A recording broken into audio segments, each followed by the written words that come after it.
What makes for a special hotel is the experiences, the service, and the memories that are created within the building. So you need to bring that building to life. And this vision board, this story, this conceptualization document will help bring your hotel to life and create the tone and set the vibe for the experience that you wish guests to have and for your vision at the end of the day.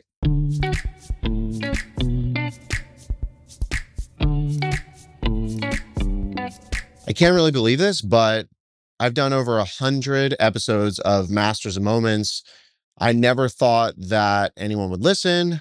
I never thought that it would be interesting. I really had no idea that it would turn into what it's turned into. And I'd be incredibly grateful if you left a review on Apple Podcasts or YouTube or Spotify. I read all the reviews, spread the word. If you have any guest invites, send them my way.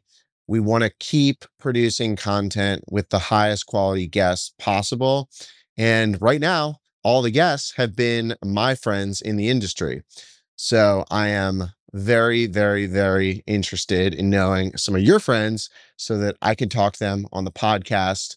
I always like speaking to the founders and the CEOs, leaders of companies that can talk without a filter and that can really share the insights into their business, whether it's in real estate, hospitality, some sort of investment business, or any other cool business. I've always learned the most interesting ideas in my career, in my personal life, from other people. And really, what I did with the podcast is just turn a one-on-one conversation that I would have with someone that I respect, that I'm genuinely interested in, into a public forum. Thanks again for listening. And I really, really, really appreciate all of the support. Today, what I wanted to do is talk about how I would concept or come up with an idea, design and program a hotel that currently doesn't exist. A lot of people right now are reaching out to me and asking, like, how do they get started? Or maybe they have an idea for a hotel that they want to do and it's a piece of land, or maybe it's an existing hotel, like a motel they want to convert into a boutique hotel. And a lot of people don't know how to get started. And that's kind of a loaded question because there's a lot of ways to get started. You have to raise capital, you have to buy the land, you have to find the site, you have to come up with the business idea. You have to tell everyone why it's so great, why you're so different, what your competitive edge is, and then you have to go execute on all that stuff. But what I'm talking about is like the development, the conceptualization of the project, all that stuff. That's what I want to talk about today. So we can kind of talk about a fake project. And I think the easiest way to do it is to come up with a project that is a historic inn in a beautiful town that has been managed by a mom and pop, great location, driving distance, 2 hours from some major cities. It's really like a summer town, but people can get there all year round. And it could really be something great. Maybe there's a little restaurant and it's just totally underutilized. And you have a vision for it to become very special, very unique. Maybe it's an independent hotel, not affiliated. Maybe it's part of Relais and Chateau. Maybe it's part of Auberge. Maybe it's part of a little concept that you're trying to get off the ground and you want to do many more of them. How do you start? How do you start really figuring out what you want it to be? So, in doing this multiple times, if it is a non-branded hotel and I really have a lot of opportunity to do what I want to do and no constraints, I draw inspiration from a lot of my favorite hotels, the places that I've traveled to, that I've visited. Every time I travel to a great hotel or a great place, I always take photos and I refer back to those photos. I don't have like some crazy way that I save the photos. They're either in like my photo album, they're saved in some files on my computer. Maybe like Pinterest is a good way, or you kind of remember you went there and then you could Google a million images. And one way that I find getting images is really easy is going on Instagram and searching the hotel location. And then you can poke around to a lot of those different places. So for me, travel and seeing other people's ideas and properties has been very inspirational. And I think that's always a good reference point to start, because you're like, well, I'm kind of going to be like that, but I want to do this from another place I saw and tweak it a little bit. And that really kind of starts to set the direction. It's a very broad direction, but at least it sets the direction. One of the guests on the podcast, Bashar, I think he was actually the first guest. He said, and I think this is a brilliant idea, that a lot of developers and hotel people get it wrong because they hire the interior designer first. And what he does is he hires a branding company, an idea company first to create the lookbook, to create the vibe and the essence of the hotel. And this is an entire document that lays out the story and the vision for the hotel that you can give to other people in the project. Maybe it's the designer, maybe it's the architect, maybe it's potential investors, a bank, whomever. So starting and hiring a branding agency or a concept person or a concept group is great. And I'm not talking about someone to just come up with a logo. I'm talking about someone to create mood boards, to create a vision and a story for the hotel. Why does this hotel need to exist? Who is the customer? What is it going to look like? What is it inspired by? Is it going to have food? What is the restaurant like? What will the food be like? What will the level of service be like? And you start writing it and using images to express what you feel. And oftentimes, in my experience, some of the best ways to do this is to like start very vague. So you might, I don't know, if you want to, like a designer once showed me this very cool, like Singer Porsche. If you know Singer, they customize these Porsches and they're amazing. And it was like driving along a California coastline. And it just immediately set the tone of the type of customer, the vibe, and the energy that I wanted just from a Porsche. It had nothing to do with like a hotel. It was just a Porsche on this beautiful California road. You had the ocean on one side, the mountains on another side, and it set the vibe for part of the experience that we were going to capture. Maybe it's a bicycle on a dirt path. Maybe it's a basket filled with fresh fruits and vegetables. Maybe it's farm animals. I don't know. But these are some general visionary things that will start the beginning of your story. And then as you go through the story, then you're going to get more and more specific. So I think you need to start with the branding people. And what a lot of hotel people get wrong is they just build a beautiful building. But a beautiful building is not what makes for a special hotel. What makes for a special hotel is the experiences, the service, and the memories that are created within the building. So you need to bring that building to life. And this vision board, this story, this conceptualization document will help bring your hotel to life and create the tone and set the vibe for the experience that you wish guests to have and for your vision at the end of the day. So it's incredibly important to have this guidebook, because whenever you start to veer off course, you can always kind of refer back to the book to be like, is this consistent with the brand? Is this on brand? Is this what I want to do? And yeah, sure, it's going to go through the name. It's going to go through naming options. It's going to go through the identity of the hotel. So the font, the typefaces, the color, all that kind of logo stuff, branding stuff. But there's more to that. It's the vision. It's the story. It's the narrative of the hotel. You know, what are the amenities in the hotel going to be? Is it going to have a spa? What is like the OS&E package going to be? What are the sheets going to look like? How are they going to feel? How is the level of service going to feel? Are you going to get it driven to the beach in a vintage Bronco? Is that kind of your setup? Or maybe it's a Defender. Like it's slightly different, but those nuances really, really, really matter. And once you have that vision book, then you really can use that to figure out where to go next and who to hire next and to make sure you're working with the right folks. So let's just say we're going back to this idea and you're converting this beautiful old inn into your dream hotel. Now you have the vision book. Now you can easily articulate what it is that you're trying to do. You got to go hire a designer and you got to go hire an architect. Those are like the two basic things, the basic starting points where I think you turn next. And there's a magazine called Sleeper. If you're not a subscriber to Sleeper magazine, in my opinion, it is the best hotel design magazine in the world. It's from the UK, so I like have a subscription. It comes in like a special box and package.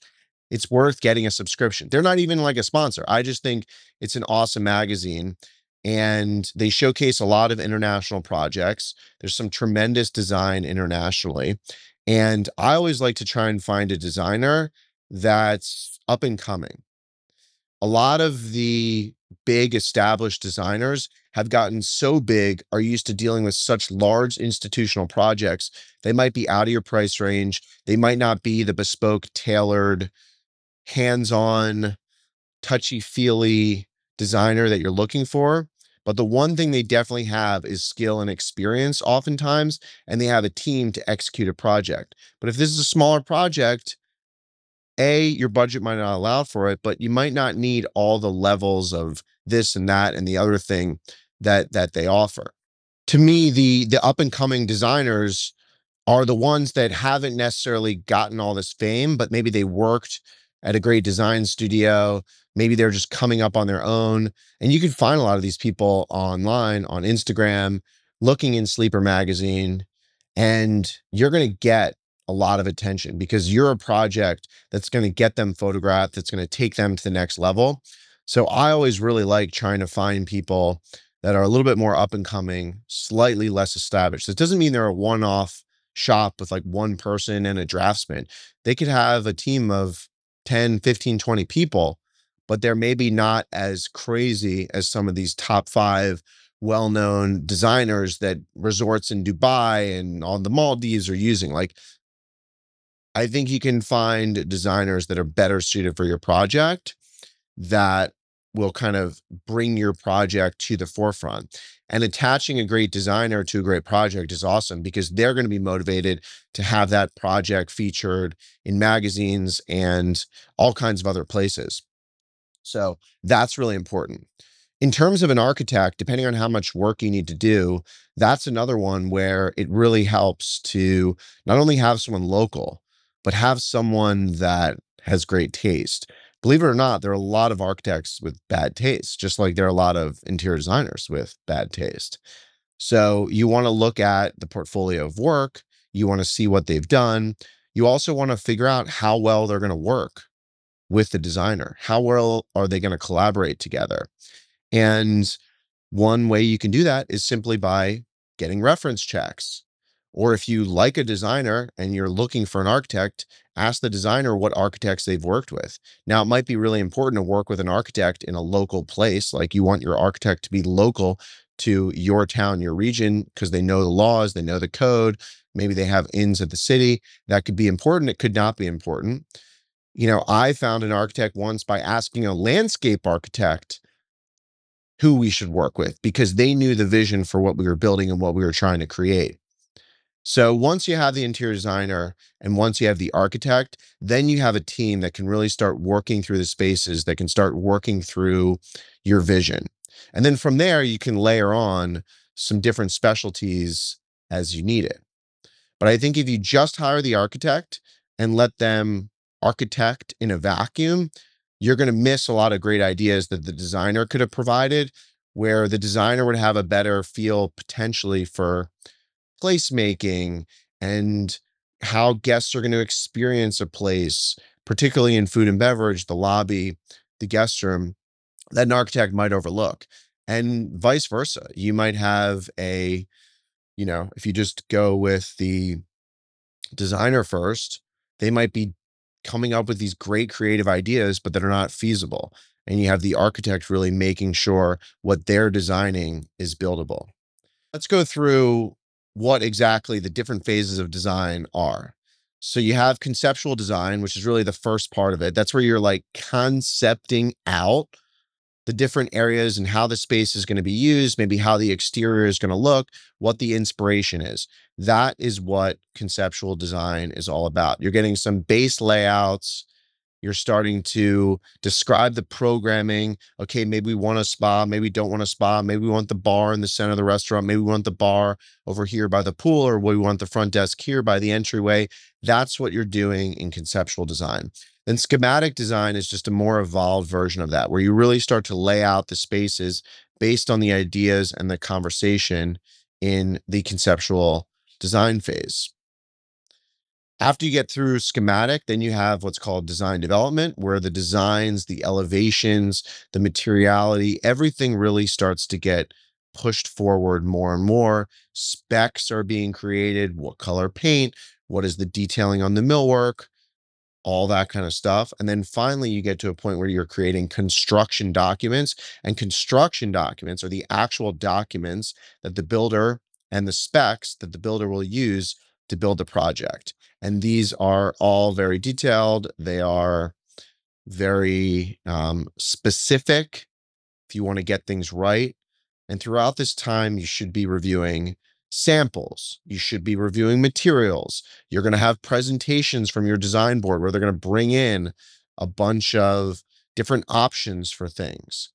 And this is where you're going to start picking and selecting so that they can work those things and those items into the specs. And it's also through these phases, potentially at 100% DD, design development, 50% CD, that you're really going to have a contractor start pricing this stuff out to make sure that what the architect and the designer are coming up with is actually consistent with the budget. And this is very, very important because we've gotten too far along in a project and not brought the GC in early enough and really had some problems.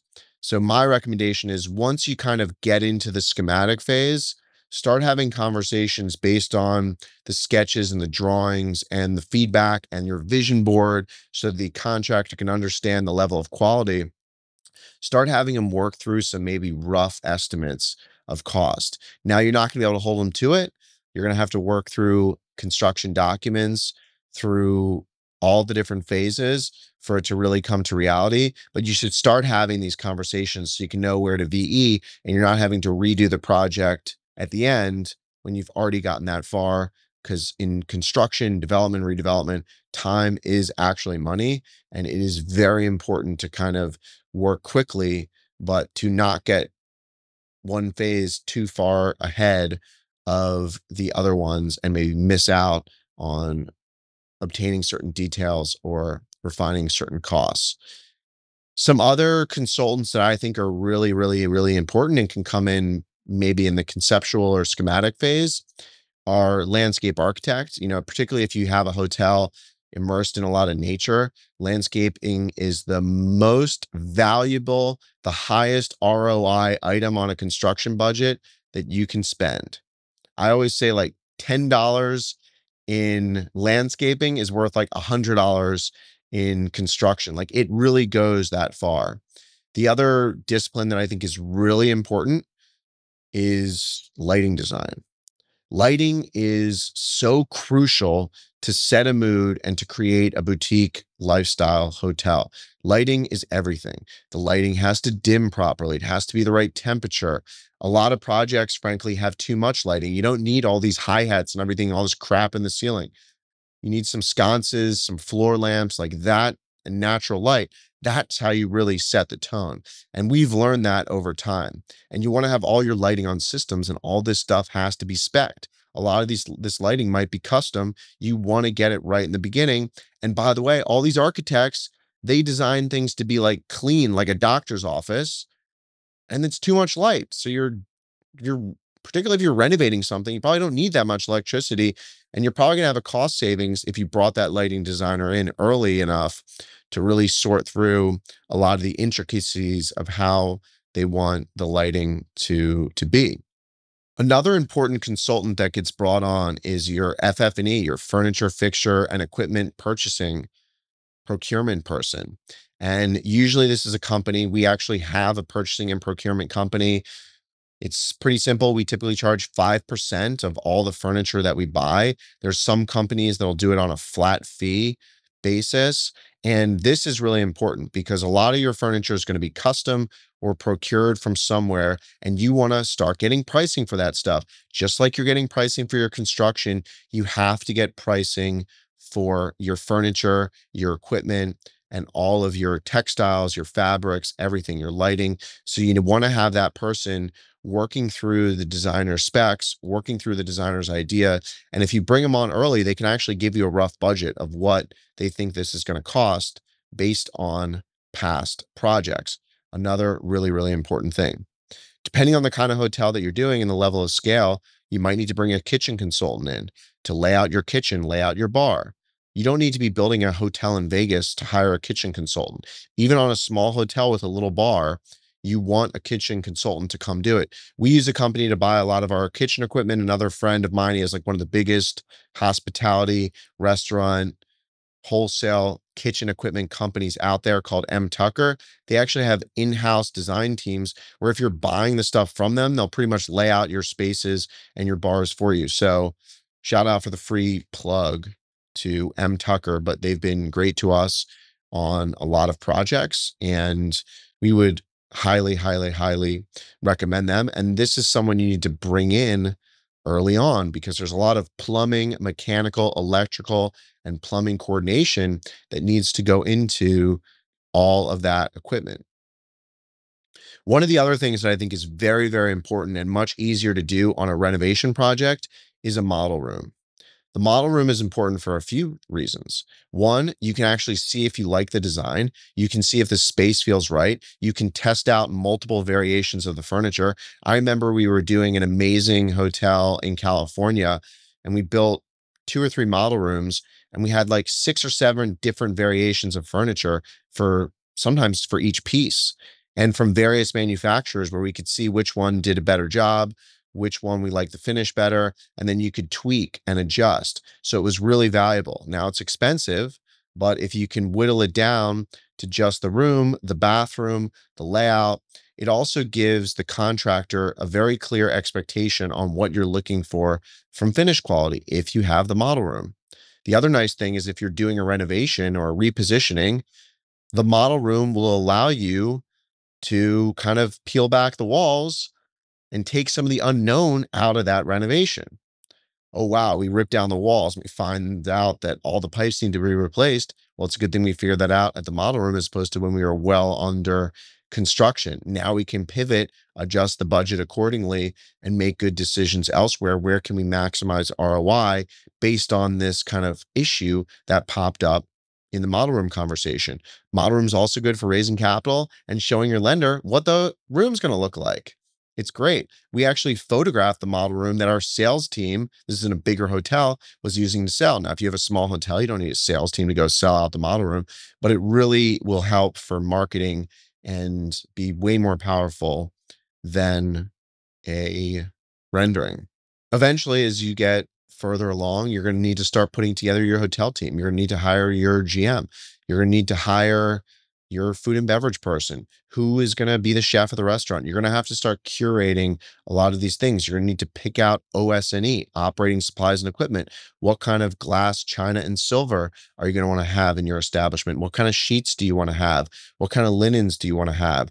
There's companies that just do this stuff for hotels, and they can work with you. Like we at one property customized a specific scent for the property, and now we have our own scent. We have our own soaps and shampoos, and it's beautiful. Or you can work with other well-established brands and do some nice brand partnerships to link up. And by the way, those brand partnerships kind of also help to set the tone for your hotel, what you're thinking for, what you're thinking about, what you want to be, who you want to be. Another big thing to consider early on is the technology component. Yes, even in your cool little motel in the woods, you need to think about technology. How are your guests going to check in? What kind of property management system are you going to use? What kind of key system are you going to use? What, kind of camera system are you going to have? All these things are incredibly important to set up and figure out. A friend of mine is doing a little motel right now. He's basically automated half of the process and kind of just his housekeeping. So there are a lot of ways with a lot of great systems that aren't hampered by the big brands. They're kind of these techie systems that you can really use to set up an amazing hotel, an amazing property, and you could scale up or scale down the level of service on property service that you want. So that's something to spend a lot of time and consideration on. Another thing to start thinking about now is the website. What is my appearance? What is my introduction to the world going to be like? What is my Instagram account going to be like? How am I going to document on Instagram the creation, the design of the hotel? A couple of my friends on here, on the podcast and on X, one of them is Isaac French, another one is Ben Wolf. They kind of created these massive Instagram followings before they even opened their hotels. And they really told the story of building their hotel. And actually, Isaac, I don't think did that as much as a focus while he was building it. He did it after. But I think if you share the story of building and creating your hotel, you're going to have to weigh like, you know, brand and trade secrets and giving up all your ideas and maybe letting people into the creative process. But if you decide that it's worth that investment, it could be amazing because you're building up all this excitement, this big loyal following before the hotel even opens. And you kind of have these loyal fans because they like you and they like the process and they want to be a part of it. It's like a reality show. It could be really cool. So that's just a riff on how I would start a new hotel if you're renovating it, if you're creating your idea, how to get started with the design, the concept, the architecture. And then I'm sure this could be like an evolving conversation where there's, various phases that I can go into. But I thought that this would be a little cool setup as to how you might get started. If you're an investor in value add hospitality and you want to do something else, here's how you could do it. If you want to focus on more design oriented hotels, or if you're just doing kind of a vanilla hotel, either way, the setup is very similar. I hope it was valuable, and I'll see you on the next podcast. Have a great day. Hey everyone, it's Jake here. Thanks again for joining me on this conversation. Be sure to subscribe on Apple Podcasts, Spotify, or YouTube. Lastly, don't forget to follow me on Twitter at @JWurzak. I'll see you in the next episode. Jake Wurzak is the founder and CEO of Dove Hill Capital Management. All opinions expressed by Jake and his guests are solely their own and do not reflect the opinions of Dove Hill Capital Management. This podcast is for informational purposes only and does not reflect or represent real estate, financial, or investment advice.